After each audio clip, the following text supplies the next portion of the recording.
Hello everyone, welcome back to Banusami Kitchen. நாம இன்னைக்கு ஒரு சூப்பரான செட்டிநாடு சுண்டல் குழம்பு எப்படி செய்யலாம் தாங்க பார்க்க போறோம். ரொம்ப டேஸ்டா இருக்குங்க. இது கூட நீங்க வெறும் அப்பளம் வச்சே சாப்பிடலாம். அந்த அளவுக்கு டேஸ்டா இருக்கும். புரோட்டீன் ரிச்சான குழம்புனே சொல்லலாம். வாங்க எப்படி செய்யலாம்ன்றதை பார்ப்போம். வீடியோக்குள்ள போறதுக்கு முன்னாடி மறக்காம சப்ஸ்கிரைப் பண்ணுங்க and bell icon-ஐ கிளிக் பண்ணுங்க. ஃபஸ்ட்டு நம்ம கொண்டக்கடலையை ஊற வச்சுக்கணுங்க. 1 கப் அளவுக்கு கொண்டக்கடலை நான் எடுத்திருக்கேன். இதை நைட்டு ஃபுல்லாக ஊற வச்சுருங்க. ஒரு 8லேருந்து 10 மணி நேரம் இது ஊறணும். அடுத்த நாள் காலையில் பார்த்தீங்கன்னா குழம்பு செய்யும் போது அந்த தண்ணியை முழுசாக வடிகட்டிட்டு வெறும்னே அந்த கொண்டக்கடலையை மட்டும் குக்கரில் சேர்த்துக்கோங்க. தேவையான அளவுக்கு மூழ்கிற அளவுக்கு தண்ணியை சேர்த்துட்டு கொஞ்சமாக தேவையான அளவுக்கு உப்பை சேர்த்துக்கோங்க. இப்போ நாம் இதை ஹை ஃப்ளேமில் ஒரு 5லேருந்து 6 விசில் அப்படியே வச்சுருங்க. 6 விசிலுக்கு அப்புறம் அடுப்பை அணைச்சிட்டு இதை ஒரு பக்கமாக எடுத்து வச்சுருங்க. இப்போ நம்ம ஒரு மசாலா அரைச்சிக்கலாம். மிக்சி ஜாரில் ஒரு 1/2 கப் அளவுக்கு துருவின தேங்காய் சேர்த்துக்கோங்க. இது கூடவே 1/2 டீஸ்பூன் சீரகம், 1/2 டீஸ்பூன் அளவுக்கு மிளகு, 1/2 டீஸ்பூன் அளவுக்கு சோம்பு. இதில் நம்ம ஒரு 5லேருந்து 6 பல் அளவுக்கு பூண்டு சேர்த்துக்கலாம். இதை எல்லாத்தையும் சேர்த்துட்டு தண்ணியை கொஞ்சமாக சேர்த்து மைய அரைச்சி எடுத்து ஒரு பக்கமாக வச்சுக்கோங்க. இப்போ நம்ம குழம்பு செய்ய ஸ்டார்ட் பண்ணலாம். கடாயில் ஒரு 3லேருந்து 4 டேபிள் ஸ்பூன் அளவுக்கு நல்லெண்ணெய் சேர்த்துக்கோங்க. நல்லெண்ணெய் சேர்த்து செய்யும் போது டேஸ்ட் நல்லாயிருக்கும். அடுப்பு தீயை லோ ஃப்ளேமில் வச்சுட்டேன். இதில் 1/2 டீஸ்பூன் அளவுக்கு கடுகு நல்லா பொரிஞ்சதுக்கப்புறம் ஒரு 1/4 டீஸ்பூன் அளவுக்கு வெந்தயம் சேர்த்துக்கோங்க. அடுப்பு தீயை லோ ஃப்ளேம்லேயே வச்சுக்கோங்க. இதில் 10லேருந்து 15 பல் அளவுக்கு சின்ன சின்ன பல்லாக இருக்கிறதுனால நான் 10 சேர்த்துருக்கேன். பூண்டு சேர்த்துக்கோங்க. தேவையான அளவுக்கு கருவேப்பிலை, 2 மீடியம் சைஸ் வெங்காயத்தை பொடிசாக நறுக்கி சேர்த்துட்டு இதை நம்ம நல்லா வதக்கிக்கணுங்க. செவக்க வதக்கணும். அது ரொம்ப இம்பார்ட்டண்ட்டு. அப்போ தான் குழம்பும் திக்காக கிடைக்கும். இது பார்த்திங்கன்னா ஒரு 2 நிமிஷத்துலேயே நல்லா செவந்து வந்துடுங்க. பாருங்கள், இந்த அளவுக்கு நல்லா செவந்ததுக்கப்புறம் அடுப்பு தீயை லோ ஃப்ளேமில் வச்சுக்கோங்க. இதில் நம்ம கத்திரிக்காய், முருங்கைக்காய், அப்படி இல்லைன்னா உருளைக்கிழங்கு, இது 3மே சேர்த்து செய்யலாங்க. நான் 3 கத்திரிக்காய் எடுத்திருக்கேன், 2 உருளைக்கிழங்கு. நான் முருங்கைக்காய் சேர்க்கலை. நீங்கள் முருங்கைக்காய் சேர்த்து செஞ்சிங்கன்னா இன்னும் டேஸ்ட்டு நல்லாயிருக்கும். சேர்த்துட்டு இதை 1 நிமிஷம் ஹை ஃப்ளேம்லேயே நல்லா அந்த எண்ணெயிலேயே வதக்கிக்கோங்க.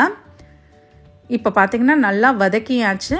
இதில் நம்ம 2 மீடியம் சைஸ் தக்காளியை அரைச்சிட்டு இதில் சேர்த்துக்கோங்க. அப்போ தான் குழம்பு திக்காக கிடைக்கும். இது கூடவே 1/4 டீஸ்பூன் அளவுக்கு மஞ்சள் பொடி, தேவையான அளவுக்கு உப்பை சேர்த்துட்டு ஹை ஃப்ளேமில் இதை 1 நிமிஷம் நம்ம நல்லா வதக்கிக்கலாம். நீங்கள் எந்த காய் வேணாலும் சேர்த்துக்கலாங்க.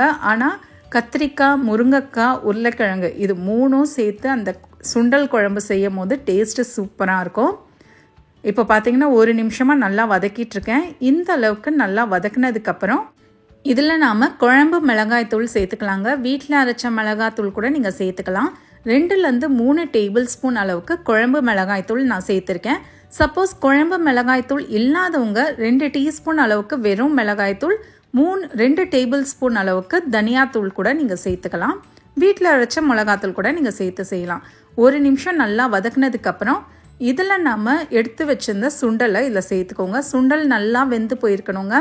வேகாமல் இருந்ததுன்னா நீங்கள் இன்னும் 2 விசில் கூட வச்சுக்கலாம். அந்த தண்ணியோடையே முழுசாக சேர்த்துக்கோங்க.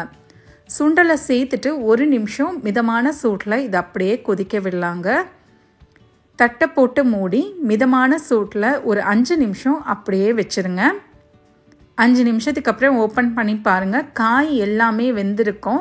உருளைக்கிழங்கு எடுத்து பாருங்கள், வெந்து போயிருக்கணும். அதுக்கப்புறம் தான் நாம் புளி தண்ணியை சேர்த்துக்கணும். ஒரு சின்ன எலுமிச்சை அளவுக்கு புளியை கரைச்சி சேர்த்துக்கோங்க. டோட்டலாக பார்த்திங்கன்னா எனக்கு 1/2 கப் அளவுக்கு புளி தண்ணி நான் கரைச்சி எடுத்திருக்கேன். சின்ன எலுமிச்சை அளவுனா எவ்வளோ அப்படின்னு பார்த்தீங்கன்னா, எலுமிச்சை கொஞ்சம் பெருசாக இருக்கும் இல்லைங்க, அதுலேருந்து ஓரளவுக்கு தான் இருக்கணும். ரொம்ப புளியும் ஜாஸ்தி சேர்த்துட்டிங்கன்னா ரொம்ப புளிப்பாயிடும். 1/2 கப் அளவுக்கு புளி தண்ணி சேர்த்தா கரெக்டாக இருக்கும். இதில் கொஞ்சமாக உப்பை சேர்த்துட்டேன். இப்போ நாம் இதை ஒரு கொதி வரட்டுங்க. இப்போ பார்த்திங்கன்னா நல்லா கொதிச்சிட்ருக்கு. இந்த சமயத்தில் கொஞ்சமாக பெருங்காயத்தூள் சேர்த்துக்கோங்க. கட்டி பெருங்காயம் சேர்க்குறீங்கன்னா நீங்கள் கடுகு வறுக்கும் போதே சேர்த்துக்கணுங்க. இது பவுடர் பெருங்காயம்ன்றதுனால கடைசியில் நான் சேர்த்துருக்கேன். இப்போ நாம் இதை தட்டை போட்டு மூடி லோ ஃப்ளேமில் ஒரு 5 நிமிஷம் வைங்க. 5 நிமிஷத்துக்கு அப்புறம் ஓப்பன் பண்ணி பாருங்கள். அந்த புளியோடைய பச்சை வாசனை எல்லாமே போயிருக்கும். இப்போ நாம் அரைச்சி வச்சுருந்த தேங்காய் விழுதை இதில் சேர்த்துக்கோங்க. இந்த குழம்பு எந்த அளவுக்கு உங்களுக்கு தண்ணியாக வேணுமா இல்லை திக்காக வேணுமா அதுக்கேற்ற மாதிரி நீங்கள் தண்ணி சேர்த்துக்கலாங்க. குழம்பு வந்து கொஞ்சம் திக்காக இருந்தால் தான் நல்லாயிருக்கும். இல்லைன்னா 1லேருந்து 1.5 கப் அளவுக்கு தண்ணியை சேர்த்துருக்கேன். சேர்த்துட்டு இதை நல்லா கலந்து விட்டுக்கோங்க. இப்போ பார்த்தீங்கன்னா இது நல்லா கலந்து விட்டாச்சு. உப்பு கரெக்டாக இருக்கான்னு செக் பண்ணி பார்த்துக்கோங்க. உப்பு காரம் இல்லைன்னா கொஞ்சம் சேர்த்துக்கோங்க. எனக்கு குழம்பு திக்காக இருக்கிறதுனால கொஞ்சம் தண்ணியை சேர்த்துட்டு லோ ஃப்ளேமில் ஒரு 5லேருந்து 10 நிமிஷம் அப்படியே வைங்க. நடுவில் கிண்டி விடுங்க. ஒரு 5 நிமிஷத்துக்கு அப்புறம் ஓப்பன் பண்ணி பாருங்கள். குழம்பு நல்லா திக்காகி மேலே எண்ணெய் வந்து அழகாக மிதந்து வந்திருக்கும். அவ்வளோதாங்க, சூப்பரான சுண்டல் குழம்பு நமக்கு ரெடி. செட்டிநாடு ஸ்பெஷல் சுண்டல் குழம்பு ரெடி. இது செம்ம டேஸ்ட்டாக இருக்குங்க. சாப்பாடில் போட்டு கொஞ்சமாக நெய் போட்டு அப்பளம் வச்சு சாப்பிட்டு பாருங்கள், அட்டகாசமாக இருக்கும். இதே அளவுகளோடு ட்ரை பண்ணுங்கள், உங்களுக்கும் இது சூப்பராகவே வரும். ட்ரை பண்ணி பார்த்துட்டு எப்படி வந்ததுன்றதை எனக்கு கமெண்ட்ஸில் சொல்லுங்கள். மறக்காமல் சப்ஸ்கிரைப் பண்ணுங்கள் அண்ட் பெல் ஐக்கானை கிளிக் பண்ணுங்கள். தேங்க்யூ ஃபார் வாட்சிங்.